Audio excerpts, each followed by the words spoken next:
श्री राम आदि चारों भाइयों का विवाह।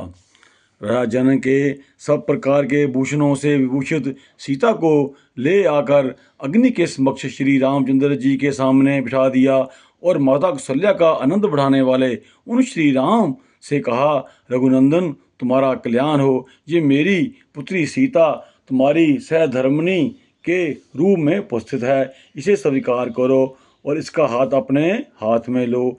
ये परम पतिव्रता महान सौभाग्यवती और छाया की भांति सदा तुम्हारे पीछे चलने वाली होगी।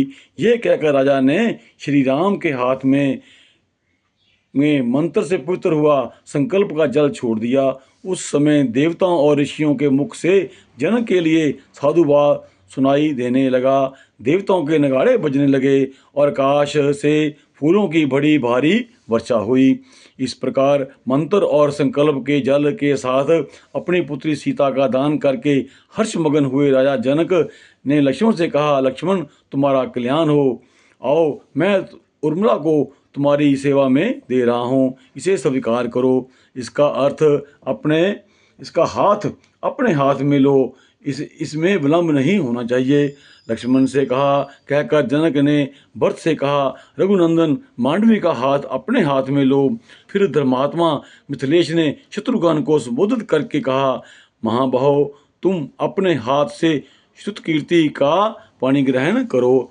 तुम चारों भाइयों का शांत स्वभाव हो। तुम सब ने उत्तम व्रत का भली भांति आचरण किया है।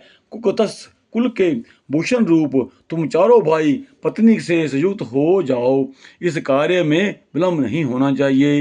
राजा जनक का ये वचन सुनकर उन चारों राजकुमारों ने चारों राजकुमारियों के हाथ अपने हाथ में लिए। फिर वशिष्ठ जी के सम्मति से उन रघुकुल रतन महामनस्वी राजकुमारों ने अपनी अपनी पत्नी के साथ अग्नि वेदी राजा दशरथ तथा ऋषि मुनियों की परिक्रमा की और वेद भक्तों विधि के अनुसार विवाह का कार्य पूर्ण किया। उस समय आकाश से फूलों की बड़ी वर्षा हुई और सुहावनी लगती थी। दिव्य दंदुभियों की गंभीर ध्वनि, दिव्य गीतों के मनोहर शब्द और दिव्य वादों के मधुर घोष के साथ झुंड के झुंड अप्सराएं नृत्य करने लगी और गंधर्व मधुर गीत गाने लगे।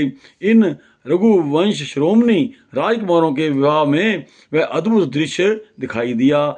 शहनाई आदि बाजों के मधुर घोष से गूंजते हुए उस वर्तमान विवाह उत्सव में उन महातेजस्वी राजकुमारों ने अग्नि की 3 बार परिक्रमा करके पत्नियों को स्वीकार करके हुए विवाह कर्म संपन्न किया। तदनंतर रघुकुल को आनंद प्रदान करने वाले ये चारों भाई अपनी पत्नियों के साथ जनवासे में चले गए। राजा दशरथ भी ऋषियों और बंधु बांधवों के साथ पुत्रों और पुत्र बंधुओं को देखते हुए उनके पीछे पीछे गए। सियावर रामचंद्र महाराज की जय। सिया राम जय जय राम। सिया राम जय जय राम। सीताराम सीताराम सीताराम सीताराम। राधे श्याम राधे श्याम राधे श्याम राधे श्याम।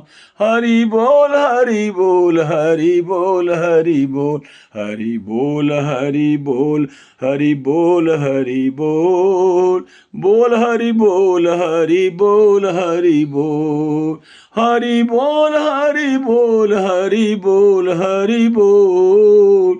केशव के माधव गोविंद बोल हरि बोल हरि बोल हरि बोल। केशव के माधव गोविंद बोल हरि हरि हरि बोल। केशव के माधव गोविंद बोल